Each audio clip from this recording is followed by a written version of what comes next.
সুন্দরবন ঘেঁষা হিঙ্গলগঞ্জ, সন্দেশখালী ও মিনাখার প্রত্যন্ত এলাকার পড়ুয়াদের নদী পথ পেরিয়ে আজও উচ্চশিক্ষার জন্য যেতে হয় কলকাতার কোনো কলেজ কিংবা বিশ্ববিদ্যালয়।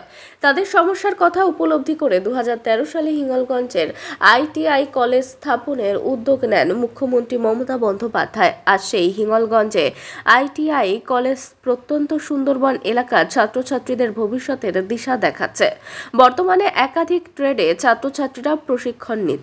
হিঙ্গলগঞ্জ ITI কলেজের ভারপ্রাপ্ত অধ্যক্ষ কৌশিক চক্রবর্তী আমাদের প্রতিনিধির সঙ্গে একান্ত সাক্ষাৎকারে কি বললেন শুনে নিন।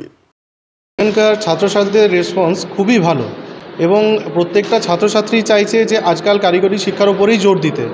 বিশেষত তারা চাইছে বিভিন্ন ইন্ডাস্ট্রিতে বিভিন্ন নিজেদের ব্যবসা বাণিজ্যের ক্ষেত্রে ITIটাকে শিখে এবং সেখানে তারা প্রতিষ্ঠিত হতে চাইছে।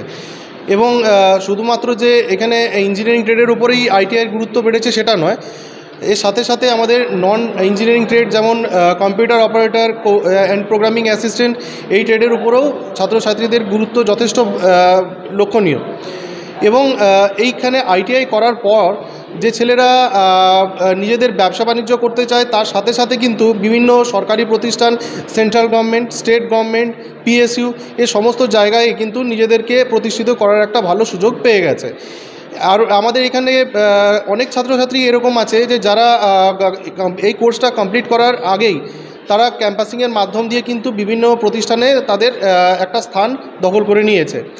এবং এখান থেকে যে সমস্ত ছাত্রছাত্রীরা পাস আউট হয়েছে তারাও যথেষ্ট দক্ষতার পরিচয় কিন্তু বিভিন্ন জায়গায় গিয়ে দিয়েছে এবং স্বভাবতই এই অঞ্চলের যথেষ্ট সুনামও হয়েছে ছাত্রছাত্রীদের তরফ থেকে।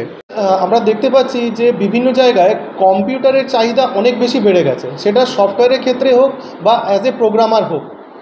আমাদের কম্পিউটার অপারেটর এবং প্রোগ্রামিং অ্যাসিস্ট্যান্টের ভেতরে যে সমস্ত জিনিসগুলো আমাদের এখানে শেখানো হয় সেটা হচ্ছে সাইবার সিকিউরিটি, বিভিন্ন ধরনের বেসিক প্রোগ্রামিং, বিভিন্ন ধরনের আপনার ওয়েবসাইট ডিজাইনিং। এছাড়া আপনার সাইবার সিকিউরিটির ক্ষেত্রে আমরা দেখছি যে বিভিন্ন জায়গায় আমরা বিভিন্ন স্থানে আমরা একটা সমস্যার সম্মুখীন হই। বিভিন্ন জায়গায় প্রায় নিয়তই আমরা দেখতে পাচ্ছি যে আমরা বিভিন্ন ক্ষেত্রে আমাদেরকে এই একটা লিঙ্কের মাধ্যম দিয়ে ঠকানোর একটা প্রবণতা অনেক বেশি বেড়ে গেছে। সেই জায়গায় আমাদের এই ছাত্রছাত্রীরা যত বেশি অ্যাওয়ারনেস ক্রিয়েট আমাদের তৈরি হচ্ছে, ছাত্রছাত্রীরা বিভিন্ন জায়গায় কিন্তু এই সম্বন্ধে তাদের আশেপাশের অঞ্চলে আরও বেশি সচেতন করে তুলতে সক্ষম হচ্ছে। এবং এছাড়া বিভিন্ন জাভা প্রোগ্রামিংয়ের ক্ষেত্রে, আমাদের ওয়েবসাইট ডিজাইনিংয়ের ক্ষেত্রে ছাত্রছাত্রীরা যত বেশি শিক্ষিত হচ্ছে তারা কিন্তু চাকরি পাওয়ার ক্ষেত্রে বিভিন্ন অর্গানাইজেশনে তাদের গ্রহণযোগ্যতা আরও অনেক বেশি হয়ে উঠেছে। 2024-এর লাস্ট ডেট যেটা হচ্ছে সেটা হচ্ছে এই মাসেরই 30 তারিখ। তারা এই মাসের 30 তারিখ পর্যন্ত আবেদন করতে পারবে যে কোনো ট্রেডে অ্যাপ্লাই করার জন্য। আমার নাম হচ্ছে কৌশিক চক্রবর্তী, আমি হিঙ্গলগঞ্জ গভর্নমেন্ট ITI এর প্রিন্সিপাল অফ ইনচার্জ।